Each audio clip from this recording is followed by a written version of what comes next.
오늘 말씀의 제목은 전적인 은혜입니다. 네, 이 제목으로 은혜를 나누고자 합니다. 여러분, 내가 어떤 존재이고 나는 어떤 은혜를 입었으며 그 은혜를 입은 나는 어떠한 삶을 살아야 되는가? 오랜 세월 신앙생활을 하면서 우리가 늘 고민하는 것들입니다. 디모데후서 3장 15절 말씀에 하나님의 말씀이 우리에게 주는 두 가지의 유익을 기록하고 있습니다. 자, 첫 번째는 구원에 이르게 하는 지혜가 있고, 두 번째는 삶 속에서 교훈을 받고 책망을 받고 또 바르게 함을 받아서 성도로 하여금 온전한 삶을 살게 하는 것, 이 두 가지의 유익을 주는 것이 바로 기록된 성경 말씀입니다. 그래서 이 말씀 앞에 내가 비추임을 받고 그 말씀 앞에 서 있으면 내가 보이고 내가 보이면 그때 변화가 시작이 되는 것입니다. 나를 보지 못하면 변화되지 않습니다. 여러분, 우리가 지금 9월 둘째 주 전도 초청잔치를 놓고 우리가 또 이제 영혼을 품고 기도를 하고 있습니다. 목회자가 항상 힘든 부분이 뭐냐면 금방 나올 것 같은데 안 나오는 가족들. 예. 나는 예수를 잘 믿는데 왜 내 주변에 있는 사람들은 예수를 그렇게 거부할까? 라고 하는 고민.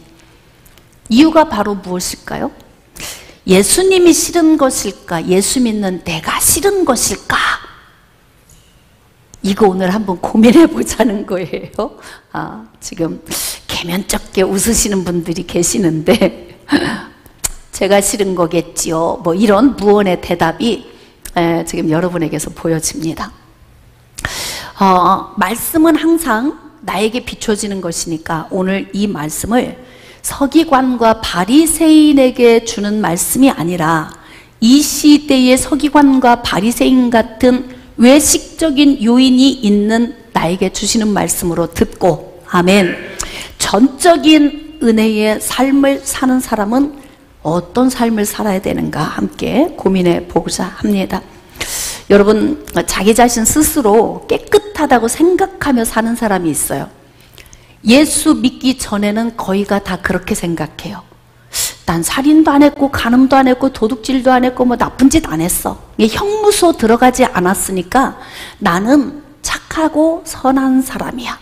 그래서 대부분 큰 재앙을 만나면 이구동성으로 하는 얘기가 뭐냐면 나는 죄짓지 않고 살았는데 왜 이런 일이 하필이면 나에게? 라고 이렇게 말하는 사람들이 있어요. 그때는 예수 그리스도 안으로 들어오지 않아서 내가 어떤 존재인지를 모르니까 그럴 수 있다 이렇게 생각을 할 수 있는데, 예수 그리스도 안에 들어와 구원을 받은 후에도 여전히 그런 생각을 적용하며 사는 사람이 있어요. 나는 예수님의 부름을 받은 이후로 나는 죄를 지은 적이 없습니다 라고 말하는 것이 똑같은 유형의 것들이에요. 왜일까? 태어나면서부터 내가 죄인으로 태어났다고 하는 이 죄인된 영적 원리를 대입시키지 않기 때문에 그래요. 그러니까 말씀을 제대로 알고 이 말씀을 나에게 적용시키지 않으면 우리도 바리새인과 서기관 같은 그런 외식적인 삶을 살게 되는 것입니다. 자, 그래서 우리 안에 있는 외식적인 요인을 점검해 보도록 합시다. 자, 마가복음 7장 1절 이하의 말씀, 바리새인과 또 서기관 중 몇이 예루살렘에 와서 예수께 모여들었다가 그의 제자 중 몇 명이 부정한 손, 곧 씻지 아니한 손으로 떡 먹는 것을 보았더라. 한번 생각해 볼까요? 손을 씻지 않고 떡 먹는 것이 무슨 문제를 발생해요? 뭐가 문제예요? 문제 없잖아요. 그럼요. 아무 문제 없어요. 씻고 먹던 씻지 않고 먹던 상관없어요.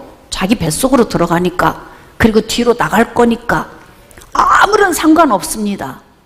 그런데 상관이 있는 사람들이 있었어요. 바리새인과 서기관들입니다. 왜 상관이 있을까요? 자신들은 지금까지 손을 안 씻고 먹은 적이 없거든요. 그러니까 자기 자신들이 살아온 삶이 기준이 되어서 다른 사람을 평가하기 시작하는 거예요. 왜 저들은 손을 씻지 않고 먹을까? 더럽게. 우리는 손을 씻고 먹으니까 어떻다는 거예요? 깨끗하다. 깨끗하다를 넘어서서 특히 이스라엘 백성들 안에 팽배해진 것이 뭐냐면 정결하다. 그 말이 더 깊은 의미로 들어가면 거룩하다. 그러니까 우리는 이렇게 거룩하게 살기 때문에 우리의 의로 말미암아 영원한 생명을 얻은 선민이다. 여기까지 가는 거죠, 이 해석이. 근데 지금 이들이 손을 씻지 않고 먹는 예수님의 제자들을 바라보면서 고개를 갸우뚱 하는 거예요. 여러분, 기준이 서 있어도 제대로 된 기준이 서 있으면 괜찮은데 비뚤어진 기준을 가지고 저 사람을 측량하면 어떤 문제가 발생하냐면 없어도 될 비난의 문제가 발생을 합니다. 그래서 우리는 삶의 기준을 어디에 둬야 되냐면 하나님의 기록된 말씀의 기준을 두는 거예요. 할렐루야. 이 말씀이 내 삶의 기준이 되어서 내가 걸어가는 인생의 삶 속에 내 발의 등이고 내 길의 빛이 되어서 이 말씀이 누구를 비추는 거예요? 내 발의 등이면 누구를 비춰요? 내가 걷는 걸음걸음을 비추는 거예요. 내 길의 빛이에요. 누구를 비추는 거예요? 걸어간 나를 비추는 거예요. 근데 중요한 건 하나님의 말씀을 받았던 이스라엘 백성들은 하나님의 말씀을 받고 자꾸 누구를 비춰요? 아이고, 나를 비추면 감사한 일이죠. 오늘 이렇게 선포되는 이 말씀을 통해 여러분 자신을 비추면 여러분은 복 있는 분들이에요.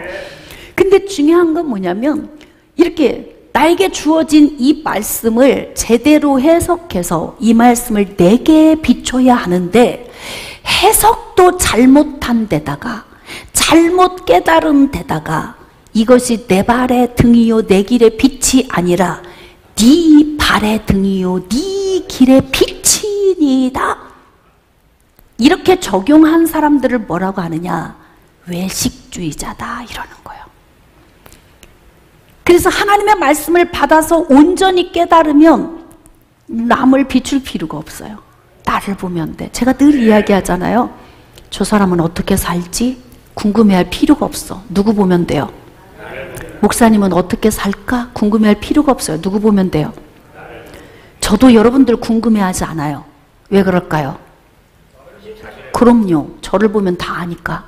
왜 그럴까? 재료가 똑같으니까. 다 죄인이기 때문에 특별한 사람 하나도 없고 특별히 사는 사람 하나도 없고 다 똑같은 삶이에요. 전부. 자, 그래서 우리는 죄인으로 태어나서 죄인된 삶을 살기 때문에 하나님이 주신 그 말씀을 잘 깨닫고 이 말씀을 적용해야 돼요. 자, 죄인으로 태어났어요. 내 의지와 상관없이 죄를 지어요. 그쵸? 아이들이 어려서부터 거짓말을 하고 남의 물건에 손을 대고 이게 지금 의도성이 있나요? 배웠어요? 부모를 통해 가르침 받은 거예요? 아니에요. 유치원 가면요 막 사나운 아이들은요 옆에 있는 애기 막 밀어제끼고요 막 머리 잡아 쥐어차고 이거 아무도 가르쳐준 사람이 없어요. 알아서 해요. 죄를 알아서 진다 이 말이에요. 내 속에서 자연 발생적으로 생긴 것이라 되는 거예요. 우리는 이런 존재로 이 땅을 살아가는데 이 더러운 죄의 문제를 하나님께서 예수 그리스도를 통해서 해결해 주시는 거예요.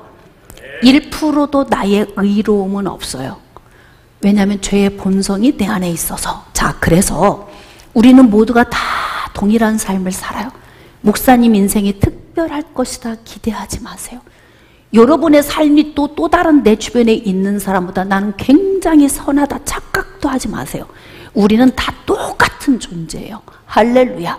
그런 삶을 살고 있는 우리가 하나님의 은혜로 말미암아 전적으로 구원을 받은 자들이 아닙니까?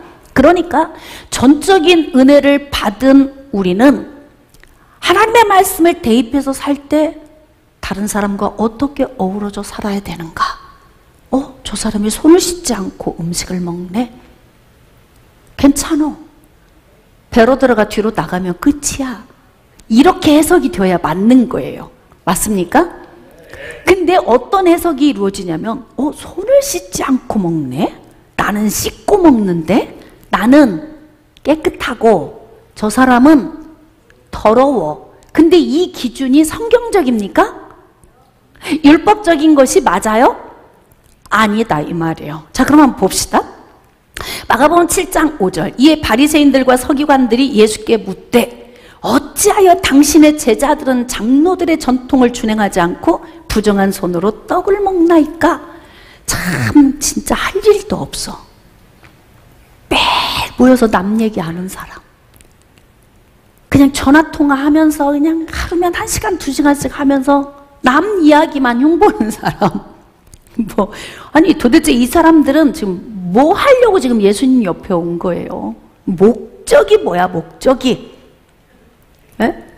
아니 우리 교회는 말씀이 너무 없어요. 그래서 너무 힘들어요. 나 영적으로 죽을 것 같아요. 숨 못 쉬겠어요. 막 물이 너무 탁해요. 막 이렇게 와서 상담하는 사람들에게 탁한 물에서 그러면 빠져나오고 맑은 물로 옮기세요.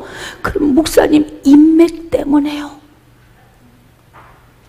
인맥 때문에 올 수가 없어. 왜? 전화통화하고 맨날 수다 떨어야 되고 차 마시러 다녀야 되고 백숙 먹으러 다녀야 되고 이게 인맥이 뭐 인생에 이만저만 아니야. 거기서 끝나는 게 아니에요.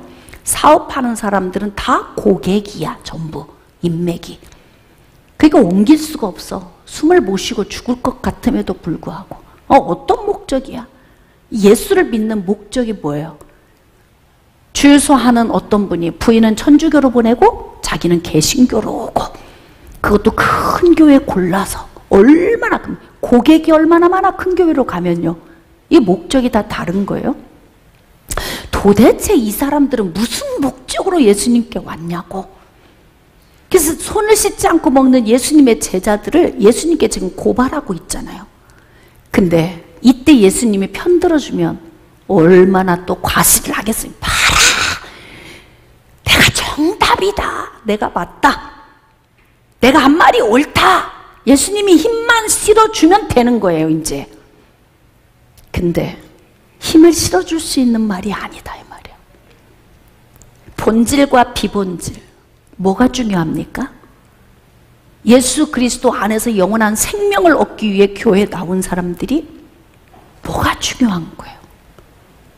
비본질에 빠져있지 않기를 축복합니다.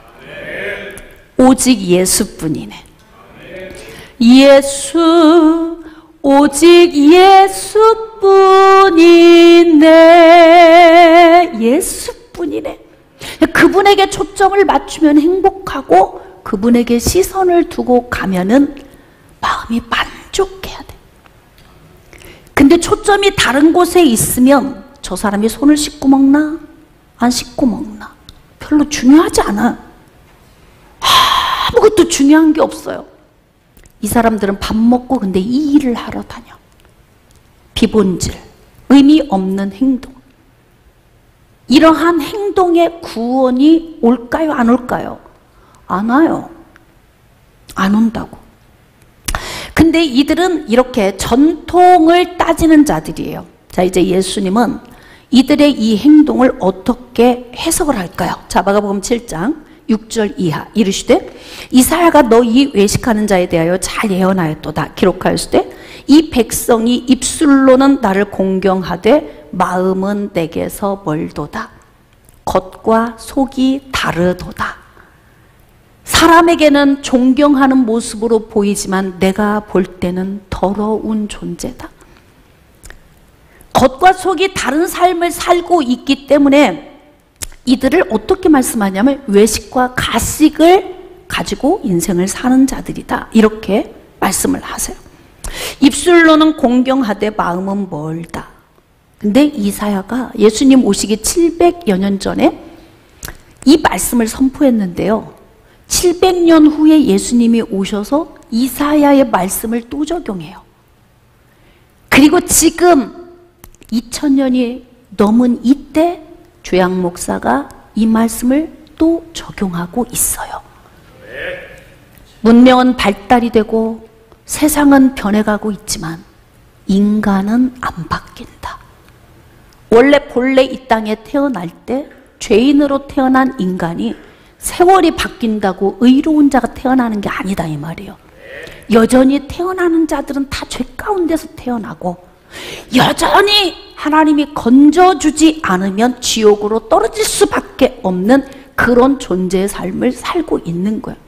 그러니까 벌써 이사야가 이 선포했던 말씀이 약 2700여 년 전에 이사야 선지자가 했던 말씀이 700년 후에 예수님이 적용하시고 2000년이 훌쩍 지난 지금에도 우리는 이 말씀을 적용하면서 우리 삶에 대입해 보는 거예요.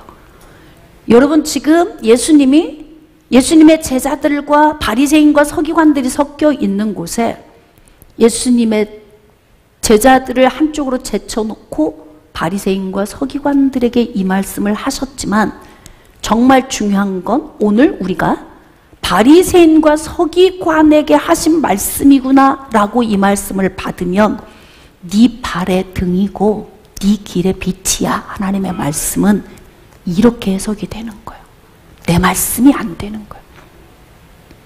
이 말씀이 나에게 비춰져서 내 발의 등이고 내 길의 빛이 되어야, 그래야 내가 걸어가는 곳에서 누가 변한다? 내가 변한다. 내가 변한다. 예전에 목양실을 어떤 분이 두들기고 들어오셔서 상담을 했어요. 초등학교 아이를 데리고 왔어요. 근데 이분이 계속 상담을 하고 있는데 아이가 옆에서 엄마 옆구리를 쿡쿡 찌르는 거예요. 엄마, 왜 이쁜 척해? 목사님 앞에서. 엄마가 얼마나 당황했겠어요. 왜 목사님 앞에서 이쁜 척하냐고. 있는 모습 그대로 보이지. 이쁜 척한다고 이뻐지는 것도 아니고, 이쁜 척한다고 거룩해지는 것도 아니고, 내가 뭐 착한 척한다고 착해지는 것도 아니거든요. 왜? 내 속이 더러운데 이게 어떻게 겉으로 말이 번지르르 하고 행동이 이뻐 보이고 좋아 보인다고 거룩해지는 게 아니잖아요. 그러니까 우리는 우리 삶 속에서 바리새인과 서기관 같은 유인의 삶을 우리가 두 가지 모습으로 살고 있는 거예요. 예수 믿고 산다고 하지만 예수 믿는 사람처럼 살지 못하는 삶. 다 똑같아요. 저도 여러분도 우리 모두가 다. 그래서 오늘 이 말씀을 나에게 비춰보는 거예요. 근데 예수님이 뭐라고 말씀하시냐면 마가복음 7장 7절 사람의 계명으로 교훈을 삼아 가르치니, 이거 여러분 너무 중요합니다. 거기다 밑줄 좀 그으셔야 돼요. 사람의 계명. 우리는 예수 믿는다고 하지만 사람의 계명을 적용해서 사는 것 아닌지. 그러면 사람의 계명이 뭘까? 하나님의 말씀을 내 식대로 해석한 거예요. 이게 사람의 계명입니다. 하나님께서 구약에 율법을 주신 목적이 뭐예요?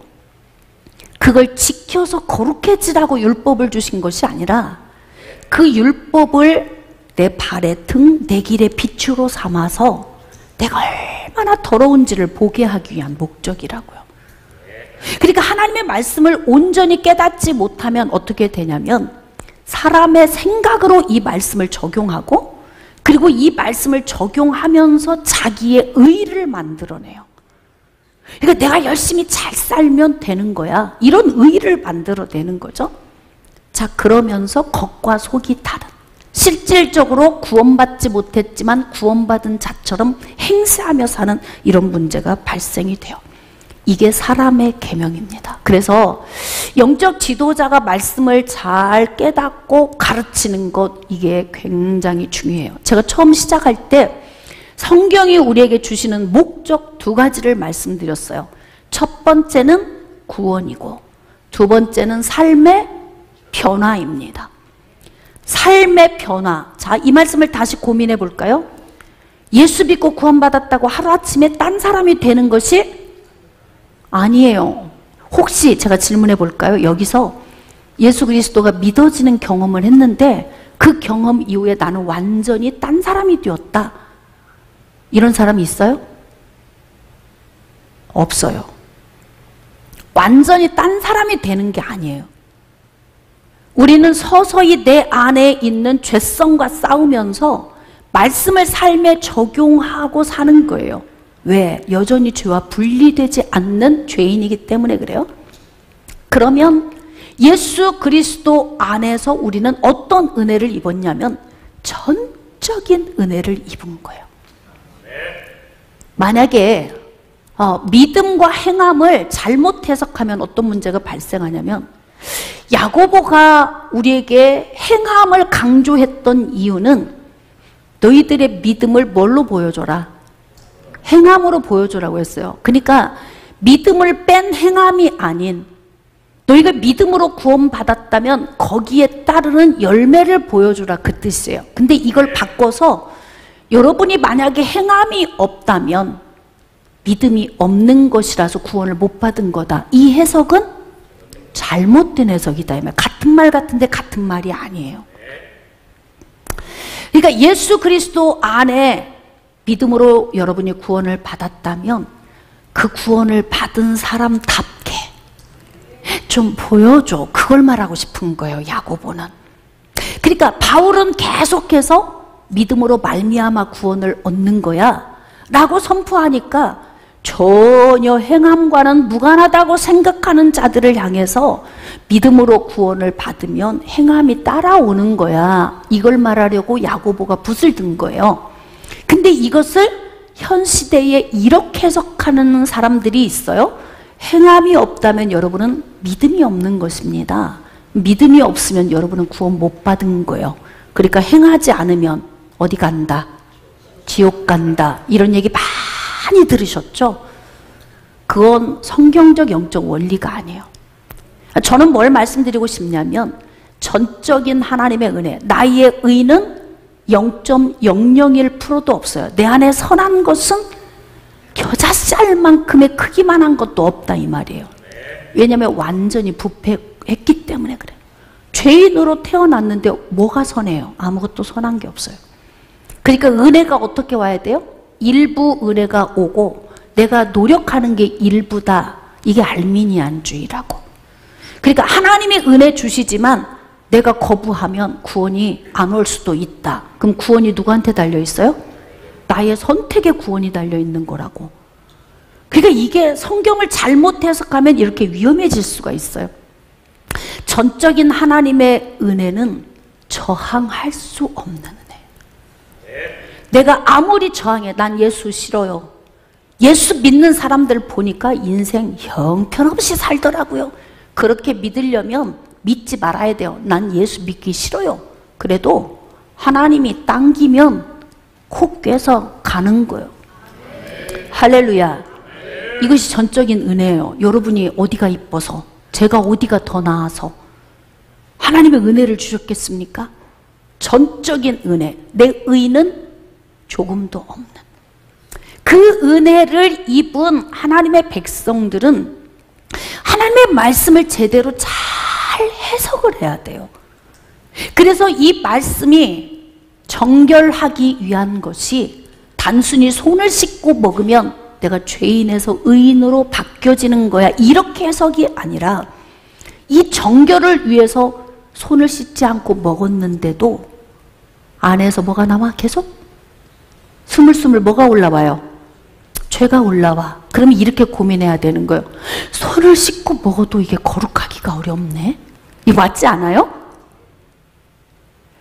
선한 일을 해도 내가 거룩하기가 어렵네. 거룩할 수가 없네. 왜? 안에서 죄가 내 생각과 상관없이 나오니까. 그러니까 결국은 손을 씻고 먹는 행위 속에서 깨달아야 하는 건 뭐냐면, 은혜 아니면 살아갈 수가 없네. 은혜가 아니면 안 되는구나. 이걸 깨달아야 된다, 이 말이에요. 이게 하나님을 깨달아가는 방식이에요. 그래서 손을 씻지 않고 먹는 것과 씻고 먹는 것은 아무것도 아니야. 본질에 빠져서 이들은 인생의 에너지를 이렇게 허비하고 있어요. 근데 예수님은 뭐라고 말씀하시냐면 사람의 계명으로 교훈을 삼아 가르쳐서 헛되이 경배한대요.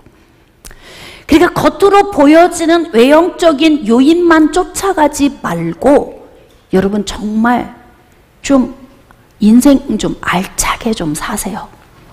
남에게 보이는 게 그렇게 중요합니까? 남에게 보이는 것도 안 중요한 건 아니지만 보이는 것만 중요함으로 여기고 내실을 갖지 않으면 문제가 생겨요. 자, 근데 하나님의 계명을 버리고 사람의 전통을 지켰다는 거예요. 그러니까 하나님이 주시고자 하는 본질의 목적성을 이들이 깨닫지 못한 거예요. 자, 이제 예수님이 아주 일침을 가하는 말씀이 있어요. 좀 재밌는 말씀인데 한 말씀 봅시다. 마가복음 7장 10절. 모세는 내 부모를 공경하라 하고 또 아버지나 어머니를 모욕하는 자는 죽임을 당하리라 하였거늘. 여러분, 하나님의 부모를 공경하라 했으면 우리는 어떻게 해야 돼요? 공경해야 돼요. 자, 부모가 나보다 모지라, 나보다 무식해, 그래도 공경해야 되는 거예요. 부모는 당연히 공경해야 되는 거예요. 할렐루야. 근데 바리새인과 서기관들은 이 말씀을 사람의 계명으로 바꿔버렸어요. 어떻게 바꿨을까요? 한번 볼까요? 자, 너희는 이르되 사람이 아버지에게나 어머니에게나 말하기를 내가 드려 유익하게 할 것이 고르반, 곧 하나님께 드림이 되었다고 하기만 하면 그만이라 하고. 그러니까 10계명 중에 제5계명의 말씀을 바리새인과 서기관들은 어떻게 사람의 계명으로 바꿔버렸냐면 고르반, 부모님께 효도를 해야 되는 거예요. 부모님에게 옷을 한 벌 사드리고 싶어, 용돈도 드리고 싶고 여행도 보내드리고 싶어요. 근데 이것을 어떻게 해석하냐면 꼭 굳이 그렇게 할 필요 없어. 어떻게 하면 되느냐? 고르반 이렇게 하면 돼. 이 고르반이 무슨 뜻이냐면 하나님께 바쳐진 제물이라는 뜻이에요. 하나님께 드렸으면 돼. 하나님이 알아서 하실 거야. 여기서 이 말씀을 듣고 여러분이 열을 깨달으셔야 돼요. 다시 말하면 내가 부모님을 공경하고 용돈을 드리고 연세가 드셔서 노년이 되셨으면 찾아뵙고 외롭지 않도록 고독하지 않도록 해드리고 뭔가 공경을 해야 하는 나의 이 행동을 내가 지금 이곳에서 하루에 3시간씩 부모님을 위해 기도했어. 고르반, 기도를 고르반해 드린 거예요. 제물로 드린 거예요. 남편과 아내가 열심히 노력하며 살아야 돼. 아내는 자녀들을 잘 좋은 인품의 사람이 되도록 양육하고, 그리고 남편을 뒷바라지하고, 맞벌이 부부라면 서로 같이 살림을 책임지면서 뭔가 사랑을 만들어가고 노력을 해야 되는데 고르반 이렇게 하는 거예요. 어떻게? 기도 고르반. 누가 이제 다 알아서 하셔? 하나님이. 노력을 안 해요. 그리고 이게 바로 뭐냐면 사람의 계명이에요. 하나님의 말씀이 내 발의 등이고 내 길의 빛인데 이 말씀을 내 삶에 비춰 부모를 공경하라 그랬으면 우리가 섬김이 마땅해요. 왜? 여러분 다 부모 위치에 계시잖아요. 자녀들은 아직 자녀를 출산을 안 해서 그 마음을 모르지만 자식은 귀하고 소중해. 그래서 내 것을 아까워하지 않고 다 자식들에게 다, 그리고 자녀를 다 양육했다고요? 그러면 노년이 되어서 내가 힘이 없을 때에는 누가 책임져야 돼요? 자녀가 책임을 져야 맞는 거야. 원래 원리가 그래. 어려서는 부모가 책임을 져주고 부모가 늙어서 힘이 없으면 자식이 책임을 지는 거. 그래서 부모를 공경하라 그랬는데 어느 때부턴가 이상한 이 제도가 생긴 거예요. 율법주의자들. 그래서 어떡하냐? 모여 부지런히 교회 모여, 성전에 모여, 예배하는데 모여, 막 모여. 예배 드리는 게 얼마나 중요해요. 근데 예배 이상의 것으로 막 모여. 그리고 어떡하느냐? 지금 다 가서 엄마 돌봐야 되고 뭘 해야 돼? 아이들 뭐 먹일까? 아이, 예배 드리면 다 하나님이 알아서 해주셔. 고르반, 예배 고르반, 헌신 고르반, 그렇게 하고 하냐? 노력을 안 하는 거야, 인생에서. 근데 영적 지도자들이 어떻게 이스라엘 백성들을 가르쳤냐면, 고르반 하고 하나님께 드렸잖아. 됐어. 그러면 그렇게 해놓고 부모님께 효도하고 싶은 용돈을 주님께 드렸어. 다시 드리고 싶은데 드리면 안 돼. 이제 고르반 했으니까. 앞으로 물질은 다 누구한테 드려야 돼? 하나님께. 그리고 부모는 누가 책임져줘? 하나님이 책임져줘. 이게 외식주의자들의 해석법이에요. 사람의 계명이. 하나님이 주신 계명의 본질은 무엇일까요? 부모를 공경하라고 하신 이게, 여러분, 부모가 자식보다 못할 수 있고 성품도 못하고 살아온 것도 못하고 지식 수준도 모든 게 자식보다 못할 수 있어. 그런 부모임에도 불구하고 이런 부모는 공경하고 이런 부모는 공경하지 마가 아니고, 그냥 부모는 공경해, 이렇게 말씀하셨다고요. 그러면 그 공경을 통해서 뭘 요구하셨냐면, 하나님의 계명은 그 공경을 통해서 하나님을 공경하는 법을 여기서 배우는 거야. 여러분, 사람과 사람 사이에 사랑하지 못하는 사람이 하나님 사랑하는 거 쉬울까요? 어려울까요? 맛을 안 봤는데 어떻게 알아? 그러니까 매일 그러니까 칭얼대기만 하는 거. 칭얼대기만 해. 이것 주세요, 저것 주세요. 이 사랑한다고 고백을 못해. 주님 사랑해요. 이렇게 사랑 고백하면 내 입에서 이게 떨어지지 않아. 그리고 뭐냐, 그냥 당장 먹을 거 마실 거 입을 거 줬으면 좋겠어. 그 선을 넘어서지 못해요. 그래서 인간과 인간 사이에서 부모와 자녀 또는 부부, 지인들, 이 우리 교우들, 이 사람과 사람 사이에서 사랑을 배우고 그 사랑 속에서 하나님을 보는 거예요. 이해가 되십니까? 그러니까 하나님이 우리에게 주신 그 말씀의 본질, 즉 하나님의 계명을 잘 깨달아 아는 게 중요한데, 하나님의 계명을 사람의 계명으로 전환시켜버려. 그래가지고 인간식의 삶을 사는 거예요. 손을 씻고 먹든 안 씻고 먹든 뭐가 중요해, 그게. 근데 그걸로 할 일 없이 그 일만 쫓아다니는 사람들이 있어. 그렇게. 여러분, 인생 허비하지 마세요. 쓸데없는 일에 시간 낭비하지 마세요. 기도도 드릴 만큼 적당히 드리고 나머지는 내가 해야 되는 거야. 기도는 내가 할 수 없는 것을 기도하는 거지, 매일 앉아서 자녀들 잘 자라게 해주세요. 음성 한번 들어볼까요? 시작. 네가 가서 먹여 해서, 네가 가서 사랑 줘, 품고 안아줘. 여러분, 자녀들 품고 안고 사랑 주는 게 예배예요. 주님 안에서 남편과 아내가 사랑하는 거 예배예요. 그 하나님이 요구하시는 거예요. 교우들끼리 사랑하는 거 다 예배예요. 그냥 찬양만 드리고 이게 예배가 아니고, 예수 그리스도 안에서 사랑을 나누며 사는 것이 하나님이 원하는 방식이기 때문에 주님을 영화롭게 하는 것이다, 이 말이에요. 깨달아지시면 아멘. 그래서 우리가 하나님의 말씀을 말씀되게 사는 것이 굉장히 중요해요. 여러분, 전적인 은혜를 입은 자잖아. 내 안에 선한 것이 하나도 없잖아요. 하나님의 전적인 은혜를 입었다면, 그렇다면 우리는 어떻게 해야 되느냐? 하나님의 말씀이 내 발의 등이고 내 길의 빛이에요. 네 발이 아니고 네 길이 아니라 내 발이고 내 길인 것입니다. 깨달아지시면 아멘. 그러니까 하나님의 말씀을 나에게 비출 때 내가 변화가 되는 거 아닙니까? 엄마, 왜 목사님 앞에서 왜 이쁜 척해? 이게 어린 아이는 아무 생각 없이 한 거지만 엄마는 그 말을 들을 때 얼마나 미묘했겠어요.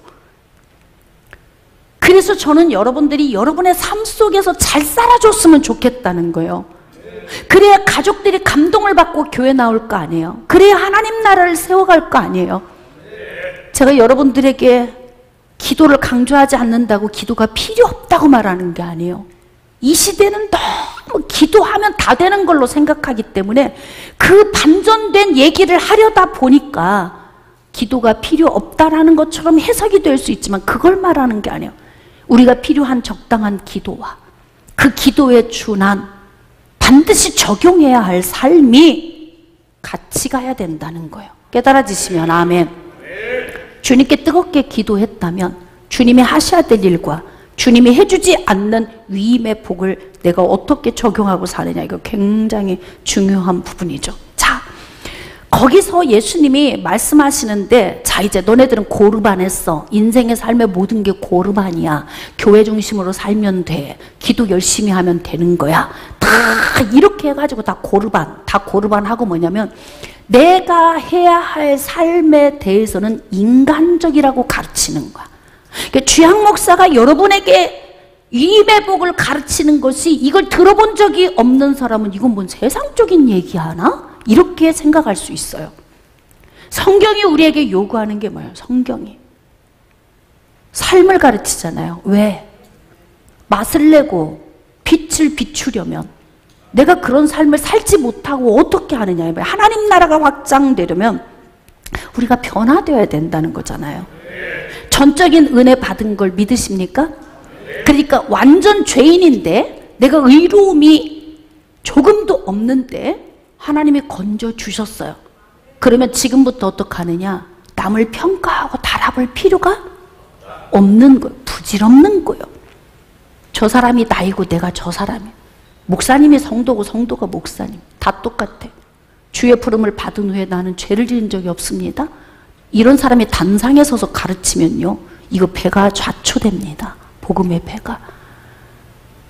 그래서 우리 근본적으로 들어가서 우리 자신을 보고 해석을 해야 돼. 자, 그런데 예수님이 뭐라고 말씀하시냐면, 이제 고르반의 삶을 살고 있는 그들, 너희들은 예수님, 하나님, 성령님, 다 모든 것 다 주님이 하셨어. 막 다 주님, 주님, 주님, 하나님, 하나님, 그러면 되게 믿음 있어 보이잖아요. 이들은 그런 삶을 사는 거예요. 다 고르반 하면서 다 하나님 중심, 다 이렇게 살았다고 예수님이 너무 놀라운 말씀을 하셨어요. 보겠습니다. 자, 본문 말씀 마가복음 7장 14절 이하. 무리를 다시 불러 이르시되, 그 말씀 고르반 말씀을 하시더니 이리 와봐. 자, 바리새인 서기관 이리 와봐. 그러시고 뭐라 하냐면 내 말 듣고 깨달으라. 여러분, 깨닫는 게 복입니다. 무엇이든지 밖에서 사람에게로 들어가는 것은 능히 사람을 더럽게 하지 못하되 사람 안에서 나오는 것이 사람을 더럽게 하는 거야. 난 예수님의 부름을 받고 죄를 지은 적 없어. 이런 사람이 영적 지도자라고 생각해 보세요. 얼마나 성도들을 난도질하겠어. 매일 죄짓지 마세요. 회개하세요. 누구는 괜찮으니까, 나는 괜찮으니까, 부름받고 난 후에 난 죄를 지은 적이 없으니까. 이렇게 되는 거라고. 그래서 여러분이 영적 원리를 잘 아셔야 돼요. 그들 다시 오라고 하더니 너희들 손 씻고 먹었지, 고르반 했지, 부모님 공경하라고 했는데 말씀, 인간, 사람의 계명으로 바꿔서 고르반 죽게 드렸어. 예물, 효도 다 죽게 드렸고, 이웃과 사랑하는 거 다 죽게 드렸고, 기도해서 다 했고, 난 주님 안에 다 했어. 그렇게 너희들 지금 그렇게 하고 지금 너희들 의롭다고 생각하지. 예수님 뭐라고 말씀하시는지, 너희들 속 한번 볼래? 속 사람 한번 볼래? 자, 그러면서 뭐라고 하시냐면, 자, 속 사람이 어떤 사람이냐. 자, 17절. 무리를 떠나 집으로 들어가시니 제자들이 그 비유를 묻자온데 제자들도 못 깨달아요. 왜? 이 말씀이 내 발의 등이요 내 길의 빛이 아니니까. 왜? 이 제자들은요 바리새인과 서기관에게 주어진 말씀으로 들었지 자기에게 해당된다고 생각을 안 했어. 그러니까 깨달아져요, 안 깨달아져요? 어떤 분은 그러더라고. 아, 목사님 오늘 말씀 너무 좋았는데 어찌 오늘 그냥 천집사가 이렇게 안 왔네. 또 이런 분도 있어. 목사님 오늘 말씀 읽고 우리 남편이 들었더라면. 그러니까 남편 발의 등이요 남편 발의 남편 길의 빛입니다. 나하고는 상관없어. 바리새인과 서기관 당신들 문제야. 예수님의 제자들이 어떻게 생각하는 거예요? 나하고는 무관해. 깨달아져, 안 깨달아져요? 안 깨달아져요. 나하고 무관해. 죄인인 게 보여요? 안 보여요? 안 보여. 그래서 의롭다고 생각하는 거예요. 제가 여러분에게 늘 이야기하잖아요. 성경적 질문을 할 때 나를 보면 정답을 말할 수 있다. 우린 다 똑같은 존재이니까. 자, 예수님이 이렇게 말씀하세요. 제자들이 깨닫지 못하고 예수님에게 재질문을 한 거예요. 예수께서 이르시되 자, 너희도 이렇게 깨달음이 없느냐? 야, 깨달음이 없으면 어떤 문제가 발생되느냐? 안 변해. 성숙되지 않아요. 안 깨달으면. 왜? 네 발의 등이고 네 길의 빛이야. 예? 그러니까 이게 나한테 안 비춰져. 그러니까 어떻게 해요? 제발 좀 잘 좀 해, 잘 좀 해, 잘 좀 해. 다 저 사람만 계속 난도질을 하는 거야. 손 좀 씻고 먹어. 예? 고르반 좀 해. 막 이런 방식을 상대방에게 적용을 막 시키는 거예요. 그래서 이스라엘 백성들이 다 율법주의자의 그 안에 틀에서 벗어나질 못하고 다 지옥을 가는 문제를 발생시킨 거 아닙니까? 근데 깨달음이 없는 제자들을 향해서 밖에서 들어가는 건 사람을 더럽게 하는 게 아니야. 손 안 씻고 먹잖아. 배로 들어가서 뒤로 나가. 이건 더러운 게 아니야. 근데 뭐라고 말씀하시냐면, 자, 사람에게서 나오는 그것이 사람을 더럽게 하느니라. 근데 사람에게서 어떤 게 나와요? 속에서 곧 사람의 마음에서 나오는 건 악한 생각. 제가 여러분에게 말씀드렸잖아요. 인품이 좋아 보이는 사람은 속 사람을 안 들킨 사람. 인품이 좀 안 좋아 보이는 사람은 들킨 사람. 왜? 말과 행동으로 보여서 들킨 사람이고, 안 들킨 사람은 안에 여기다 삼키고 있어. 근데 안 들킨 사람에게는 뭐라고 이름을 붙여주냐면, 어머 저 사람 정말 착한 사람이야, 이렇게 붙여줘. 그걸요. 근데 제가 지금까지 착하다고 하는 사람을 만나서 상담해봤는데요, 안 착해요. 아내가 더 더러워. 왜? 표현을 한 사람은 뒤끝 없어. 훅 날려버렸거든. 이 사람은 여기다 싸놨어. 그래가지고 풀어내면 한없이 끝없이 나와. 그러니까 사람은 다른 사람이 하나도 없어요. 다 똑같은 사람이에요. 죄인으로 태어나서 자기 의지와 상관없이 죄가 내 안에서 자연 발생적으로 나오기 때문에 결국 손을 씻고 먹느냐 안 씻고 먹느냐는 비본질이라는 거예요. 어디가 씻겨야 돼요? 마음이. 할렐루야. 근데 마음이 씻기는 건 예수 믿고 믿는 순간에 한순간에 씻겨지는 게 아니라 마음은 말씀과 기도로 닦아내야 돼. 여러분 생각해 보세요. 밥솥에 밥풀이 묻어 있는데요, 바로 씻으면 금방 씻어지죠? 이거 한 일주일 내내 놔둬보세요. 수세미로 문질러도 안 떨어져. 그러니까 그 오랜 세월 동안 내 안에 덕지 붙어있는 내 속사람이 예수님이 내 안에 오셔서 성령의 능력이 내 안에 와 주인이 되셨다고 하루아침에 그 바짝 말른 밥풀 같은 그 죄악이 훅 떨어져 나가느냐? 천만의 말씀이요. 왜 우리는 말씀을 듣고 또 들어야 되느냐? 구원 받았으면 끝난 거 아닙니까? 왜 또 들어야 됩니까? 안 변하니까. 변하기 위해서. 할렐루야. 하나님의 말씀을 들음으로 인하여서 우리는 그 말씀을 붙들고, 그리고 내 발의 등이 되고 내 길의 빛으로 삼아서 이 말씀을 붙들고 기도해야 돼. 나는 어떤 사람인가? 이때 우리는 바뀌는 거예요. 전적인 하나님의 은혜로 구원을 받은 것으로 끝난 것이 아니에요. 우리가 이 땅을 살아가는 동안 우리 속사람, 속마음은 계속 새로워져야 돼. 왜? 속에서 계속 나오니까 계속 새로워져야 돼. 그러니까 누구를 정죄해야 될 이유도 없고 판단하고 그를 지목해야 될 이유도 없어요. 사람을 더럽게 한다 이렇게 말씀하시니까 제자들이 얼마나 깜짝 놀랐겠어요. 아, 우리는 안 더러운데. 이 말씀을 자기에게 비추지 않으니까, 자기가 안 보이니까, 예수님 아까 주신 말씀 바리새인과 서기관들 얘기잖아요. 좀 좀 심도 있는 말씀을 좀 깨닫게 해주세요. 그들은 더러운 거죠. 우린 깨끗한 거고. 근데 여기서 아주 중요한 포인트 하나가 있어요. 사람의 속에서 곧 마음에서 나오는 것, 대상이 누구예요? 대상이 바리새인과 서기관이 아니라 사람이에요. 그 예수님이 지금 주신 말씀은 뭐냐면 너희들은 지금 바리새인과 서기관에 대해서 부연 설명 듣고 싶은 거지. 저들은 저렇게 했다고 그런 게 아니야. 저들은 가식적인 거야. 저들은 더러운 거야. 그리고 너희들은 깨끗해. 이 말 듣고 싶지. 근데 아니야. 사람의 속에서 곧 마음에서 나오는 것, 음란과 도둑질과 살인과 간음과 음탕과 흘기는 눈과 교만과 광패와 우매함 막 이걸 막 나열을 하시는데 이게 누구 얘기예요? 내 얘기야, 내 얘기. 그러니까 제자들이 이 말씀을 내 발의 등이고 내 길의 빛으로 삼았다면 이때부터 변할까요? 안 변할까요? 변하지. 우리는 왜 안 변하는 거예요? 고르반 스타일의 신앙생활을 하지 마세요. 그냥 죽게 드렸어. 기도했으니까 나머지 다 알아서 해. 그리고 노력을 안 해. 자녀 사랑하는 것도 안 해.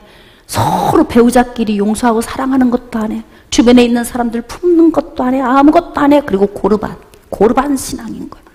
여러분 전적인 하나님의 은혜로 구원받은 거예요. 할렐루야. 전적인 하나님의 은혜로 구원받았다면 우리는 어떻게 해요? 우리 속사람을 갈아엎고 갈아엎어진 이 속사람을 어떻게 해야 되느냐? 삶에 적용하고 살아야 돼. 그래서 저는 여러분들이 전적인 하나님의 은혜로 구원받았기 때문에 고르반의 신앙에서 벗어나기를 축복합니다. 그리고 내가 희생하고 헌신하면서 영혼들을 품을 때 그때 어떻게 되냐면 야 나도 예수 믿고 싶어. 저 사람처럼. 적어도 부모는 자녀에게 그런 말을 들어야 돼. 우리 엄마 아빠를 보니까 하나님이 계신 것 같아요. 이 말을 들어야 자식을 구원해. 그 말 못 들으면 못 구원해요. 뭐가 문제예요? 전적인 하나님의 은혜를 인정하세요. 할렐루야. 그리고 나는 그런 존재이기 때문에 이제부터는 말씀을 내 안에 넣고 복된 삶의 자리로 다녀. 그냥 서기관과 바리새인들처럼 자꾸 남을 지적하고 뭐 평가하고 분별하고 하는 이런 눈 열리지 말고 나를 보는 눈이 열려야 돼. 말씀을 좀 정리하겠습니다. 사랑하는 여러분, 전도 초청잔치를 놓고 고민할 때마다 우리는 어떻게 살고 있나? 이게 늘 주의 종은 고민이에요. 가장 가까이 있는 사람들에게 인정받으세요. 아멘. 전적인 하나님의 은혜로 구원받았으니까 내 안에는 조금도 의로움이나 선함이 없어요. 그냥 은혜로 구원받은 거예요. 그러니까 잘난 체 할 필요도, 교만할 필요도, 거만을 부릴 필요도 없어요. 없어. 그냥 영혼들 앞에 여러분을 가장 낮은 모습으로 주님께 올려드리면서 고르반의 신앙에서 벗어나고 우리가 해야 할 일을 찾아하면서 많은 사람들을 주께로 인도하는 그런 통로가 되시기를 주님의 이름으로 축복합니다.